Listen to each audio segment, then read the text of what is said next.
Movie-Finding Memo. Flo is a silver carp. She was imported to North America in the 1970s from China. Her job was to eat algae in aquaculture and municipal wastewater treatment facilities. She was moved to a facility in Arkansas.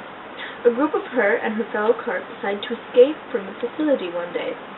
It was spawning season at the time. They were swimming upstream in 19 degrees Celsius water.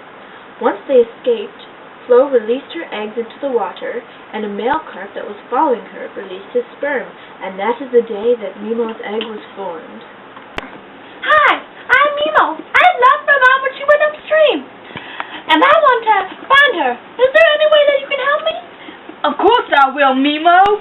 Meanwhile, I lost my son Memo during spawning season. I had laid eggs down on the river and then swam upstream to catch some plankton because I was in desperate need of food.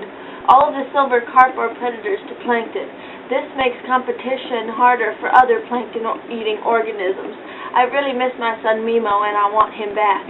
I know that he'll be okay though, because silver carp have many adaptations that make it easier to live in any habitat they want. The ability to grow quickly makes it easier to mature quickly as well. They have sponge-like flakes that make it simpler to feed on plankton, and the ability to adapt to low oxygenated environments. during that time, Dory, since I'm still growing, I need to go to my normal egg, which is about 70 centimeters long. I still weigh a light amount. I think it's time for us to go feed. okay, what do you eat? Like a filter feeder. That possesses a remarkably specialized apparatus capable of filtering particles as small as 4 micrometers. But I mainly just eat plankton. Alright, Nemo, let's go find you some plankton. Let's look upstream a little more, and maybe we will find some. 2 minutes later. Dorby, since we just met, how about I tell you a little about myself?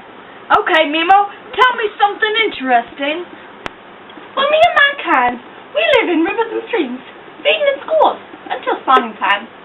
I have to be 3 years old to spawn, and then I spawn till I'm 10. Once that happens, we move into a bigger water to feed again. How did your mother breed you? Well, in order for her to produce, she must be in flowing water. They swim upstream in groups of 15 to 20. That's interesting to know. Do the fish mate?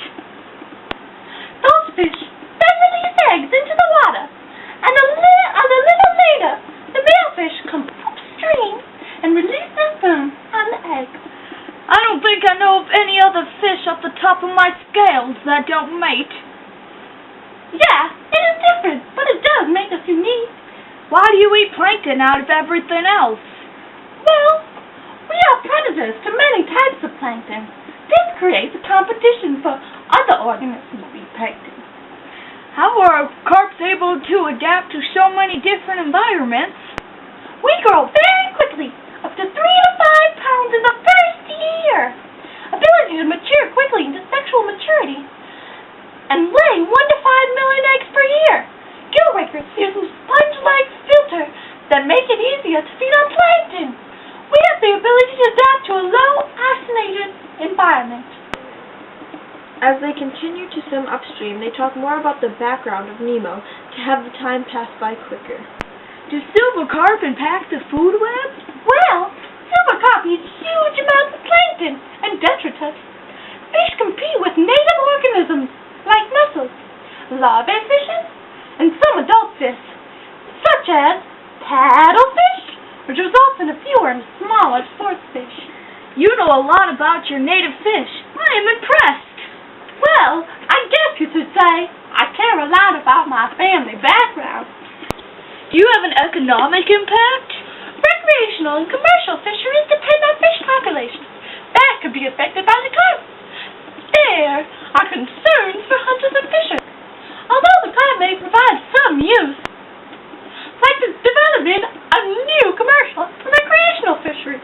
I'm guessing that they have a social impact as well. When carp get threatened, they leap 10 feet in the air, which can harm, hurt, or kill fishers and skiers. We carp deal with that dangerous problem. Once they reached the ocean borderline, Mimo and Dorby looked out and saw a huge school of silver carp. Mimo yelled and yelled for his mom when suddenly a fish came out from the side of the school. It was his mom, Flo. They immediately swam to meet each other. Mimo, I'm so glad you're okay! Mommy, I can't believe I found you! This is the best day of my life! Mimo then turned to Dorby. Thank you for all your help. If you're in any trouble sometimes, just hit me up, brother! Later, on the underwater channel, 2 reporters were discussing the silver carp problem. Please tell me that they have a method for controlling the species population so that it doesn't turn into a hazard. The U.S. Army Corps of Engineers has built a pair of electrical barriers in the Chicago Sanitary and Ship Canal, DNR-treated areas near Chicago with rotenone. What is rotenone? An organic compound used to kill silver carp. That's horrible. They are trying to kill off the silver carp? That's not the way I think of it. I think that the number of silver carp has gotten way out of hand, and they need to be able to control it. Well, are you worried at all? Yes, but I am more worried that silver carp will start to run low on plankton, and many of them will starve. Well, I guess you make a good point.